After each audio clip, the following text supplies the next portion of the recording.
Mwenyekiti wa Chama cha Mapinduzi mkoa wa Kusini Pemba, Comrade Yusuf Ali Juma, ameipongeza serikali ya Jamhuri ya Muungano wa Tanzania pamoja na serikali ya Mapinduzi ya Zanzibar inayosimamiwa na Rais Daktari Hussein Ali Mwinyi kwa juhudi za kuimarisha umoja na amani visiwani humo. Aidha, katika mwendelezo wa hotuba yake alisisitiza kuwa CCM itaendelea kushirikiana na viongozi wa ngazi zote husika kwa lengo la kuimarisha umoja wa kisiasa, kijamii, kiuchumi. Hatua hiyo imejiri mara baada ya kushiriki katika zoezi la kuwapatia vyeti wajumbe wa halmashauri wa mkoa huo kutokana na mchango wao mkubwa kushiriki kikamilifu katika kampeni za uchaguzi mkuu wa mwaka 29 Oktoba huko katika ukumbi wa mkutano Makonyo, wilaya ya Chake Chake, Kusini Pemba.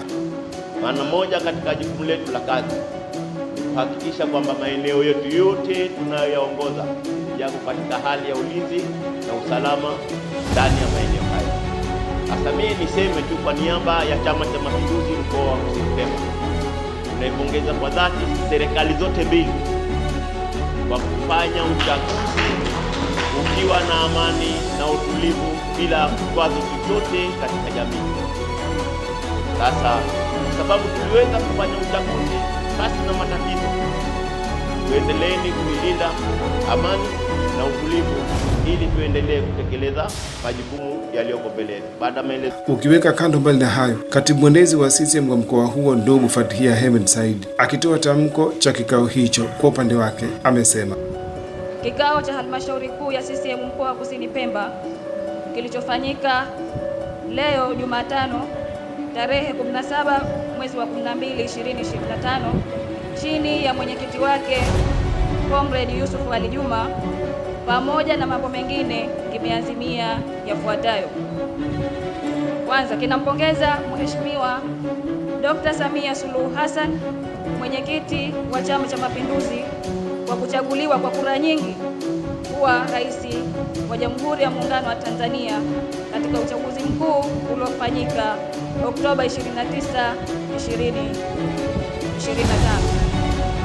Pia inampongeza Mheshimiwa Dr. Hussein Ali Mwinyi, makamu mwenyekiti wa Chama cha Mapinduzi Zanzibar, kwa kuchaguliwa tena kwa kura nyingi kuwa rais wa Zanzibar na mwenyekiti wa baraza la wazee. Sawia na hayo, miongoni mwa viongozi ambao wamehudhuria katika hafla hiyo ni pamoja na mwakilishi mstaafu viti maalum Kusini Pemba, Shadia Mohamed Suleiman, pamoja na viongozi wa ngazi mbalimbali wa chama hicho. Wakitoa maoni wamekuwa na haya.